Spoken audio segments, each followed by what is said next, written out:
What if paying $6,000 in interest on a car loan could make you over $15,000 richer? It sounds completely backwards, a violation of every financial rule you've ever been taught. But it's not a trick. It's just math, and understanding it is the key to unlocking a more sophisticated way of thinking about your money, your assets, and your future wealth. You've heard the advice 1,000 times, from financial gurus on television, from your parents, from that one uncle who corners you at family gatherings. The mantra is simple and absolute. Debt is the enemy. Cash is king. When you buy a big-ticket item like a car, the smart move is to save up for years and pay for it in one lump sum. This way, you avoid interest payments, you own the asset outright, and you can sleep soundly knowing you owe nothing to the bank. It feels responsible. It feels safe. It feels like the pinnacle of financial prudence. But this conventional wisdom, while well-intentioned, is built on a dangerous oversimplification.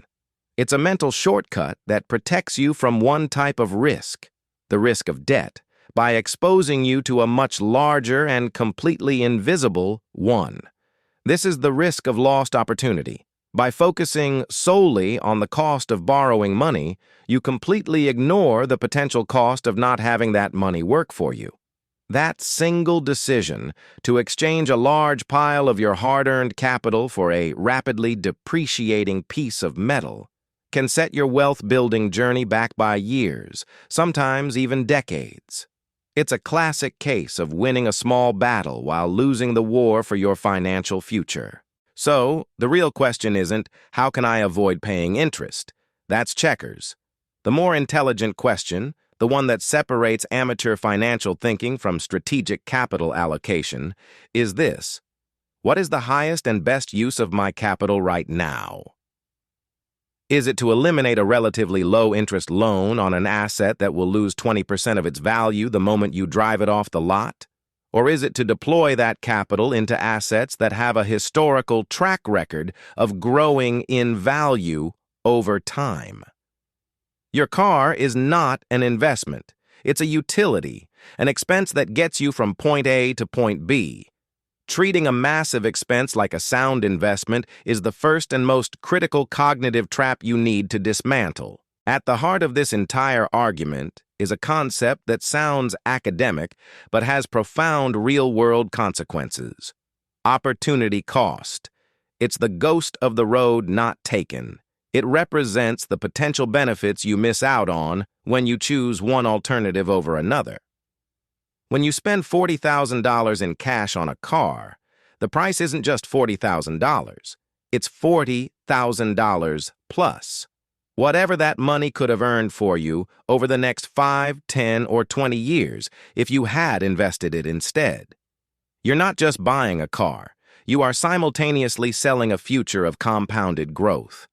The interest you save is visible and easy to calculate. The opportunity you forfeit is invisible, making it dangerously easy to ignore. Let's be brutally honest about what a car is. It is a depreciating asset. In fact, it's one of the most aggressively depreciating assets you will ever own. The moment you drive it off the lot, its value plummets. Within 2 years, it can lose 30% or more of its initial price.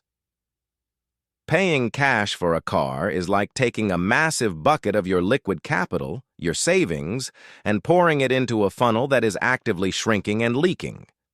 Appreciating assets, like stocks, bonds, or real estate, are designed to grow in value over time. They are wealth-building machines. By converting a large sum of your potential wealth-building fuel into a guaranteed wealth-destroying machine, you are actively working against your own long-term financial interests. Beyond opportunity cost, there's a more immediate and practical danger: liquidity. Liquidity is your financial shock absorber. It's having cash or assets that can be quickly converted to cash to handle life's inevitable emergencies. When you drain your savings account to buy a car, you destroy your liquidity. You might feel rich driving your new paid-off vehicle, but you are financially brittle. What happens when you face an unexpected job loss, a major medical bill, or an urgent home repair? Without a cash cushion, you'll be forced to turn to high-interest debt like credit cards or personal loans just to stay afloat. You meticulously avoided a 6% auto loan only to be cornered into taking on 22% credit card debt. That is a catastrophic financial failure. Financially sophisticated individuals understand the concept of leverage. Leverage is simply using borrowed capital to increase the potential return of an investment. In this case, you are using the bank's money, the loan, to acquire the car. This frees up your own capital to be deployed in investments with a higher expected rate of return. Think of it this way. The bank is willing to lend you money at, say, 6%. If you can take your own money and invest it in a diversified portfolio that historically returns 8–10% per year, you are capturing the spread between those two numbers. You are essentially using the bank's cheap money to generate a profit for yourself. This is how wealth is built. It's not about avoiding debt at all costs. It's about using debt strategically as a tool. This isn't just a theoretical exercise. The numbers consistently bear this out. Let's look at the historical data. The long-run average annual return for a diversified stock market index like the S&P 500, including dividends, hovers around 10%. Meanwhile, according to data from Experian, the average new car loan rate was recently around 6.35%. Even if you're more conservative and assume an 8% market return and a 6% loan rate, the math is compelling. Your capital is better off in the market, growing at 8%, than it is saving you 6% in interest. Every percentage point of difference is a net gain in your pocket, compounded over the life of the loan. When you secure a promotional rate of 3% or 4%, the decision becomes an absolute no-brainer. The market's historical performance vastly outstrips that low cost of borrowing. Let's put this into concrete numbers with our initial hook. Imagine you want to buy a $40,000 car. You have the cash. Option A, you pay cash. In 5 years, you have a paid-off car worth, let's say, $20,000 after depreciation. Your net worth from this decision is $20,000. Option B, you finance the full $40,000 for 5 years at a 6% APR. Your monthly payment is about $773, and you'll pay a total of $6,180 in interest. But you invest your $40,000 in an S&P 500 index fund. Assuming a conservative 8% average annual return, after 5 years, that initial $40,000 would grow to over $58,700. So, at the 5-year mark, you have a paid-off car worth $20,000 and an investment portfolio worth $58,000. You paid about $6,400 in interest, but you gained over $18,000 in the market. That's a net gain of over $12,000 just by making the smarter capital allocation choice. So if the math is so clear, why do so many people insist on paying cash? The answer lies in behavioral economics, specifically a concept called the pain of paying. Researchers have shown that the physical act of parting with cash is psychologically painful. Handing over a thick stack of $100 bills hurts more than swiping a credit card or signing a loan document for the same amount. This pain is a useful evolutionary trait to prevent frivolous spending on small, everyday items. But for large, planned, rational purchases, this psychological friction can backfire. It causes you to overweight the immediate, tangible pain of paying interest and underweight the abstract, future benefit of investment growth. Your brain's aversion to the small, visible pain of interest payments tricks you into accepting a much larger, invisible loss of opportunity. There's another layer to this: the dealership itself. Here's a secret from inside the industry. Many car dealerships make more profit from the financing and insurance office than they do from the actual sale of the car. They arrange your loan with a bank, and the bank pays them a fee. They might get a loan for you at 5%, but present it to you as 6%, and they pocket the difference. Because financing is a major profit center, they are highly motivated to get you to finance. This is why many manufacturers offer special incentives, like a $2,000 rebate or a special discount, that are only available if you finance with them.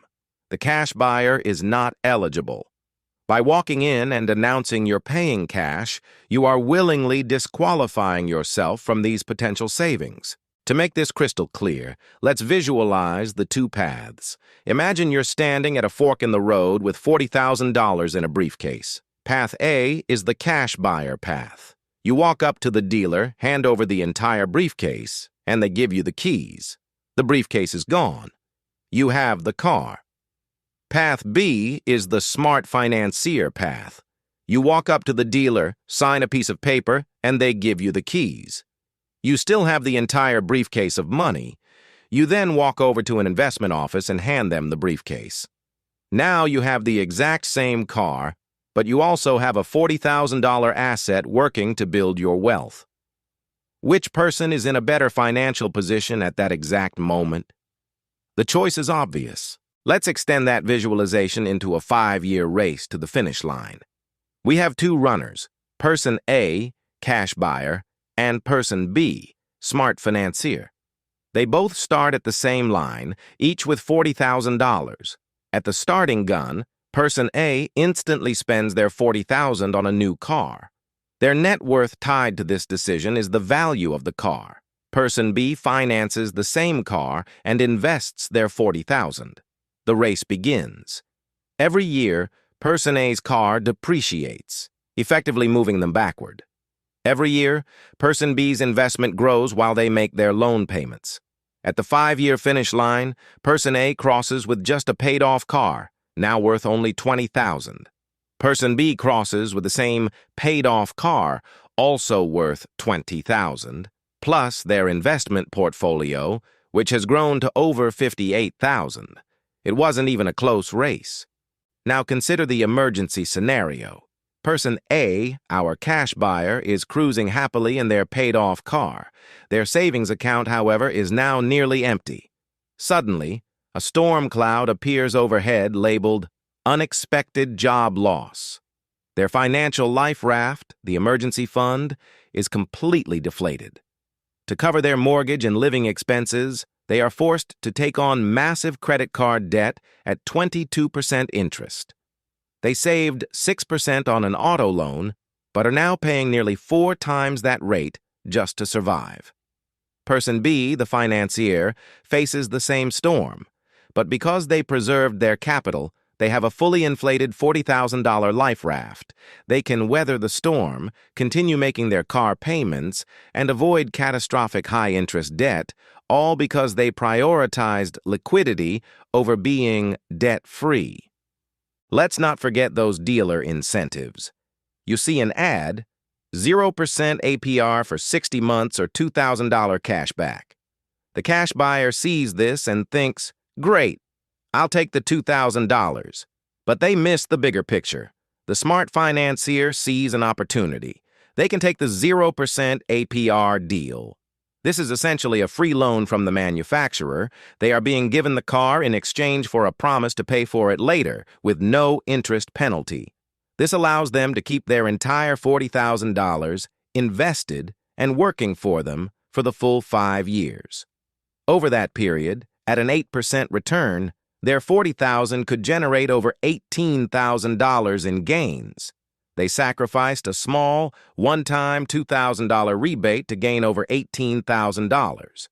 It's another example of choosing the massive, unseen long-term gain over the small, tempting, immediate reward. There's one final, often overlooked benefit to financing, especially for younger buyers or those rebuilding their finances: building a positive credit history. Your credit score is one of the most powerful numbers in your financial life. It determines the interest rates you'll get on future, more significant loans, like a mortgage. An auto loan is a type of installment loan. By taking one out and making consistent on-time payments for several years, you are demonstrating to the credit bureaus that you are a reliable borrower. This positive payment history can significantly boost your credit score. A higher score can save you tens or even hundreds of thousands of dollars in interest on a future home loan. The cash buyer gets no such benefit. Their responsible act of saving and paying cash is completely invisible to the credit reporting system. So let's directly confront the biggest misconception. Paying cash always gets you the best price. This is demonstrably false in the modern car market. As we've discussed, the dealership's finance office is a huge profit center. When you walk in and immediately announce you're a cash buyer, you are taking their most profitable tool off the table. They now have less room and less incentive to negotiate on the sticker price of the car itself. The savviest negotiators know this. The correct strategy is to negotiate the total out-the-door price of the vehicle first, acting as if you are open to financing. Get them to their lowest possible number. Only after you have that price in writing do you reveal your payment method. You might still choose to finance to get the incentives, or you might pay cash then, but you've secured the best price on the vehicle first. Next, let's tackle the emotional myth. All debt is bad debt. This idea has been popularized by financial personalities whose advice is primarily for people who are in a deep hole of high-interest consumer debt. For that audience, a zero-tolerance policy on debt makes sense.